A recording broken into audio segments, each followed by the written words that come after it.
Hey everyone, welcome back for another episode of the Adam C. Moreno Show. Minutes after Charlie Kirk was shot to death in broad daylight, Democrats like Elizabeth Warren and Nancy Pelosi both said the unthinkable.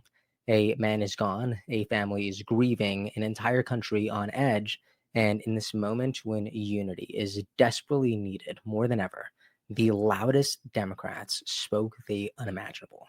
More news today from President Trump, Turning Point, and Erica Kirk. And I want us to talk about it because I think this matters. So if you like having conversations like this, please consider liking, subscribing, and let's jump right in. So moments ago, we learned that President Trump and Secretary Rubio will be attending Charlie Kirk's funeral. Next week, there will also be a celebration of life event remembering the legacy of Charlie Kirk. You can see that here. It will be in Phoenix, Arizona. ALX says it's going to be held at State Farm Stadium, home of the Arizona Cardinals, next Sunday, September 21st. And what I do love about this moment is that it is flexing our unity. And it is saying, you know what? We're not going anywhere. Speaking of carrying this forward, Erica Kirk, Charlie Kirk's wife, addressed the nation last night, and it was so beautiful. I won't play the whole thing. It's about 16 minutes long, but this moment left chills reverberating through my entire spine. Watch this.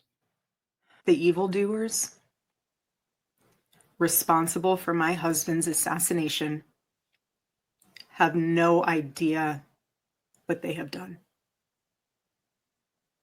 They killed Charlie because he preached a message of patriotism, faith, and of God's merciful love. But they should all know this. If you thought that my husband's mission was powerful before, you have no idea. You have no idea what you just have unleashed across this entire country. In this world, you have no idea. You have no idea the fire that you have ignited within this wife.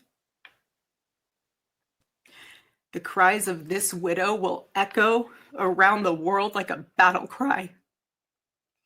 This young woman, this young mom, in the middle of her worst nightmare, trying to make sense of life, is fully focused on the future and justice. It is, I recommend everybody watching the entire, it's about 17 minutes long, but my goodness, it is no wonder why the entire internet lit up with thousands of viral posts. One person said, Turning Point just changed. You can see it in her eyes. That's a woman on a path. You ghouls messed up big time. Look at this. And since her speech, because these aren't just words, look at this. Colin Rugg reports Turning Point has had 18,000 new chapter requests since Erica Kirk's speech, according to Minnesota State Representative Elliot Engen. This is the turning point. Charlie lives on. The movement has nearly doubled overnight. Are you kidding me? When people have said that, oh, this is just a turning point, like before, maybe it was just a slogan, right? But no, now this is a new reality. Something is happening. And speaking of new realities, look at this. When millions around the world are outraged, commentators, influencers, and everyday voters are demanding some sort of accountability and a justice for what happened, some of the most popular and influential Democrats in this country are refusing to tone down the dangerous rhetoric. Look at what Elizabeth Warren had to say here. My goodness. Who are saying the Democrats need to lower the temperature. Oh, talking please. about things and, Right. Why don't you start with the President of the United States? Right? And every ugly meme he has posted and every ugly word. He is the leader of this nation. And I think that when he's posting things like he did just a couple of days ago, trying to show an entire city on fire, and a reference to helicopters, in effect, throwing people out of helicopters and showing himself as some kind of big chest beating threat then I just don't want to hear this from the Republicans. Do you think politicians on both sides have a role to play here, though, in trying to turn the rhetoric down? I think what we have to say is, A, violence is not the answer, and we are willing to take steps so that violence in this country is not so lethal. Do we have a single Republican who will stand up? Now, here's the thing.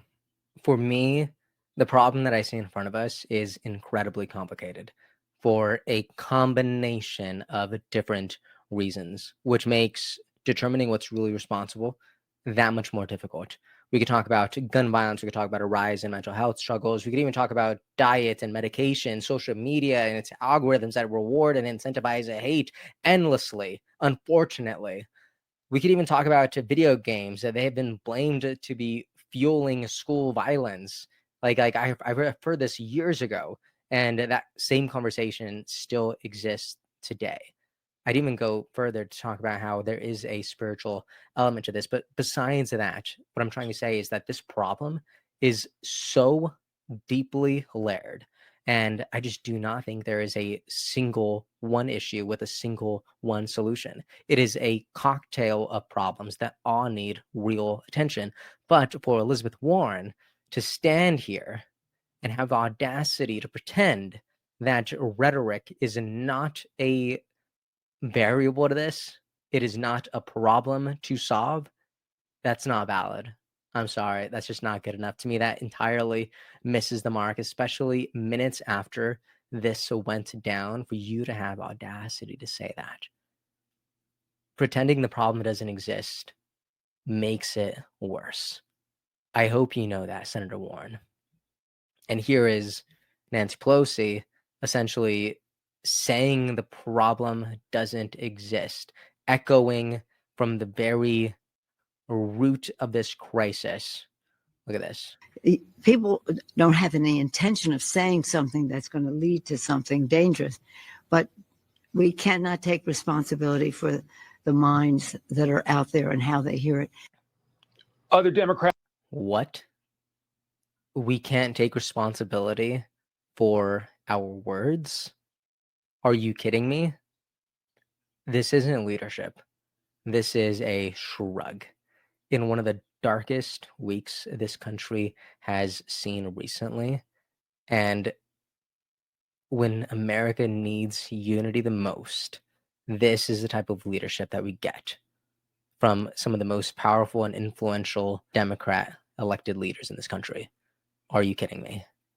I'm sorry. This is just unacceptable.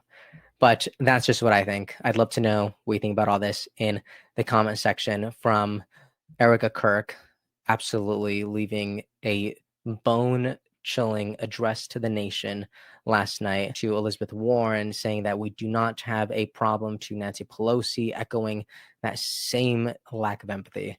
I'd love to know what you think about all this. And if you made it this far, please consider liking, subscribing, turn on the bell, and I'll see you next time. Episode's over already? Geez, that was fast. Well, they say beautiful things do not last forever, but feel free to watch and listen to another one of these episodes if you're interested in those conversations as well. Also, this next part is huge. Make sure to obliterate that like and subscribe button and turn on the notification bell so you never skip a beat. I also have a newsletter where we dive into the news, politics, and ideas that shape our future. If you're interested in signing up, I'd really appreciate that. Anyways, that's the end of this episode. Thank you so much for watching and listening, and I'll see you next time.